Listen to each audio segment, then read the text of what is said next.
tu me donnes ta canne. Là, je la lui ai donnée et suis partie. D'abord lentement et vacillante, puis je me suis redressée et j'ai marché. Je n'arrivais pas à le croire moi-même. Et les autres m'ont suivi en silence. Lorsque nous sommes arrivés à la maison, mes enfants et mon mari se sont réjouis. Mais moi, j'ai gardé le silence.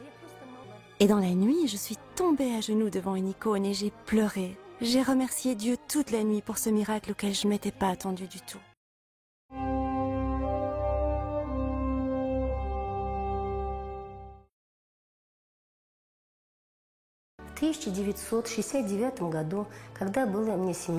En 1969, alors que j'avais 17 ans, il m'est arrivé un grand malheur.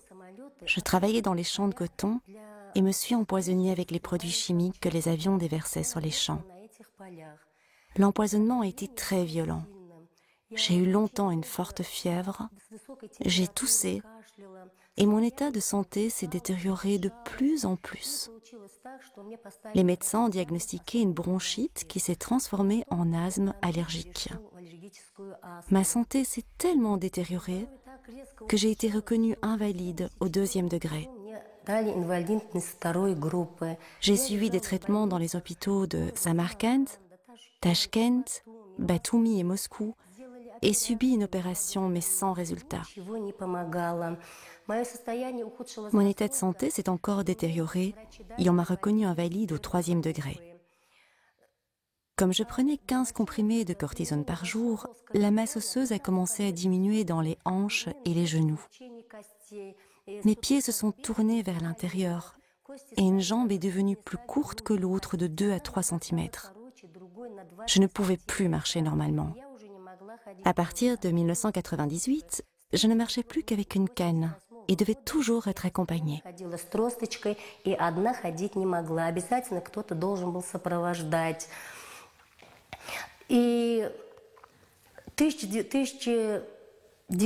En 1990, les médecins m'ont reconnue invalide à vie et m'ont dit « Nous ne pouvons rien faire pour vous. Vivez aussi longtemps que possible.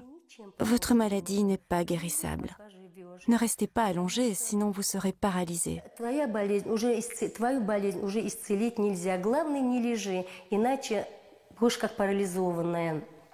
Les médecins m'ayant ainsi condamnée, il ne me restait qu'à attendre la mort. Et c'est à ce moment précis que j'ai entendu parler de Bruno Gröning et de son enseignement.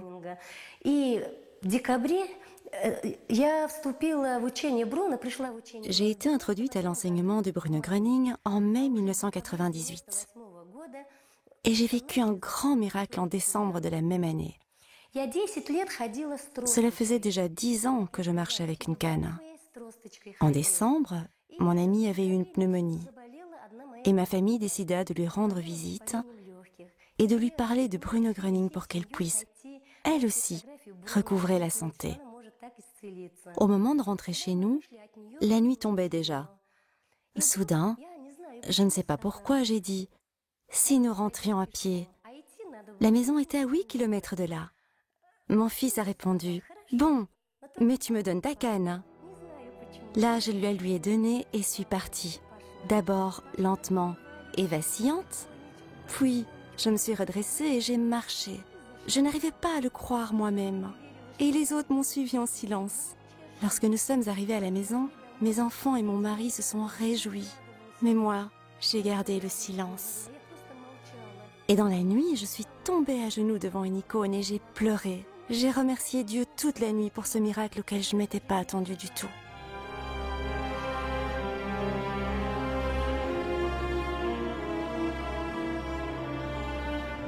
Outre les personnes guéries, de nombreux médecins sont venus assister à la cérémonie d'anniversaire à Geseke. Ils vérifient, documentent et commentent les guérisons rapportées. Ce que cette femme a vécu est un miracle. Elle peut respirer de nouveau normalement. L'asthme qui avait duré des décennies a simplement disparu. Elle peut de nouveau marcher droite et s'emboîter. Il n'est pas possible qu'une ostéoporose aussi grave se résorbe d'elle-même, ni l'asthme non plus.